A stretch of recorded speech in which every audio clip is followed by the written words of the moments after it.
Hello, today I'm going to be working on my 1985 twin cam supercharged AE86 Corolla. This is a very cool car. It's a weekend cruiser, summer cruiser. I take it to car shows, cars and coffee, that type of thing. Even last weekend I took it to Mondello Park for a track day for the A86 Fest. So this engine is supercharged, which means it puts out almost double the horsepower of a standard A86. Suffers from the same symptom that they all do. They have starter motor issues. So we see the starter motor here under the exhaust manifold. So I've been having heat soak issues. So when the car gets hot, because it's highly modified, the radiant heat tends to heat soak the starter motor, and then once the car is warm, it doesn't want to start.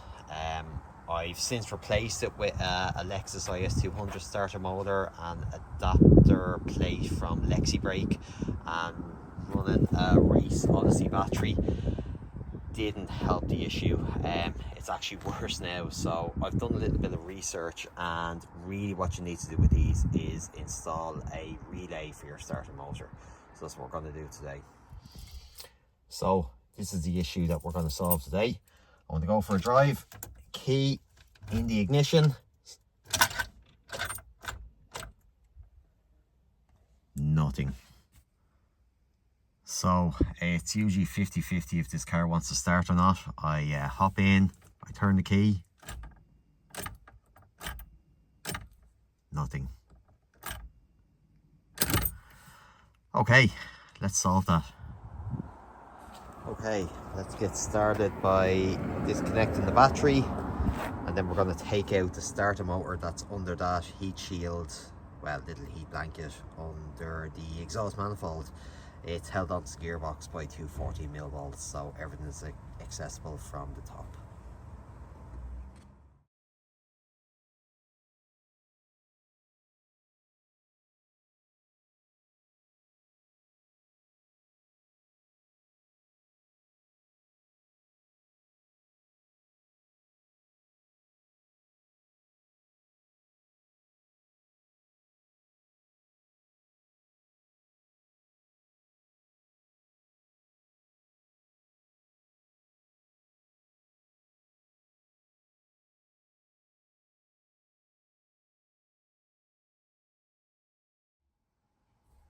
Okay, so I've got the starter out on the bench and the hardware needed for today.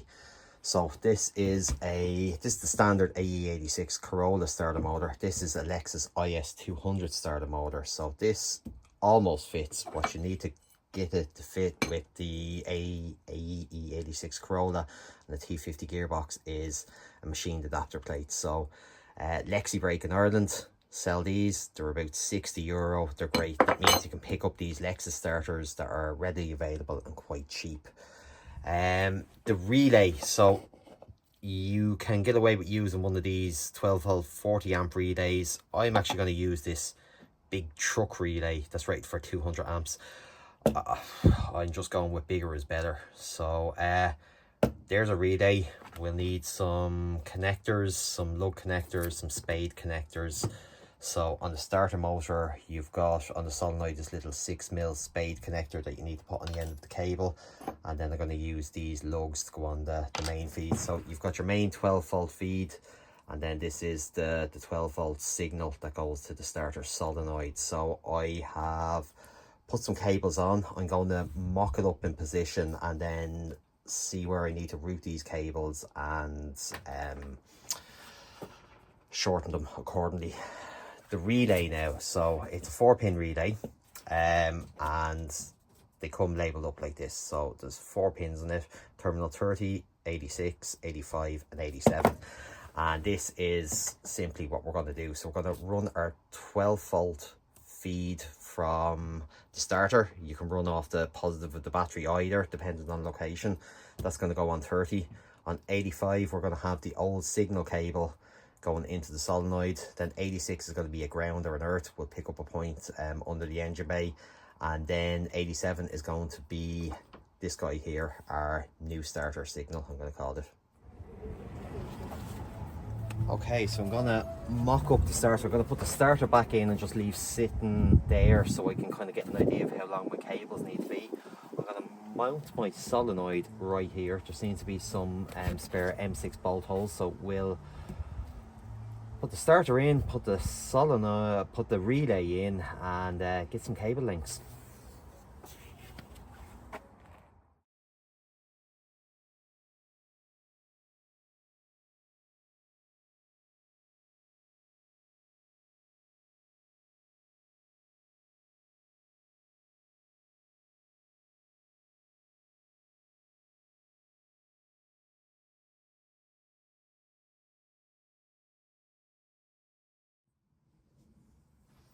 Okay, I have my cables cut to size, and now I'm going to put some lugs and some spade connectors on the other ends. This thing, my absolute favourite tool if you're prepping wires. It just makes life a hell of a lot easier. So pop that in there, stripped cable, and I'll put the head on this, tighten it in the vise, put some heat shrink in.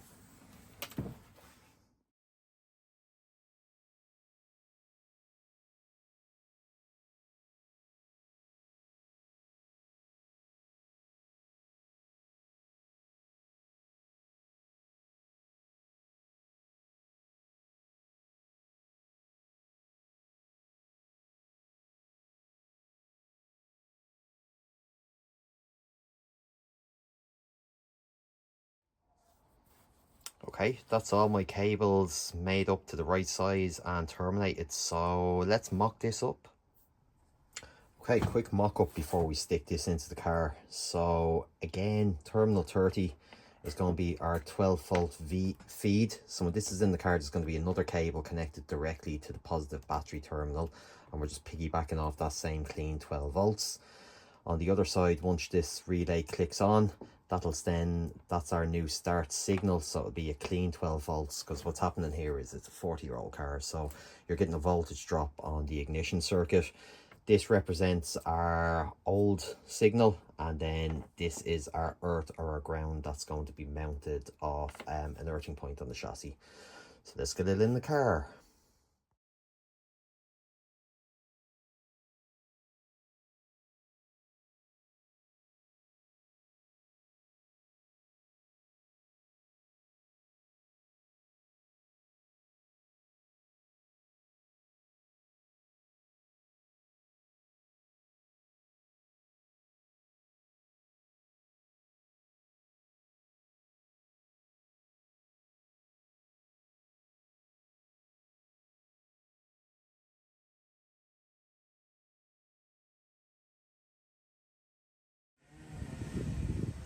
Okay, so we've got the new relay installed, we've got all the wiring hooked up, starter motor's back in position. I've got the wiring kind of down under the exhaust manifold, tied off the engine mount. I'm going to tidy that up later. Put the heat shields back on the starter motor, put some heat shield around that cable and that's near the exhaust. Okay, so now it's time to see, does it work?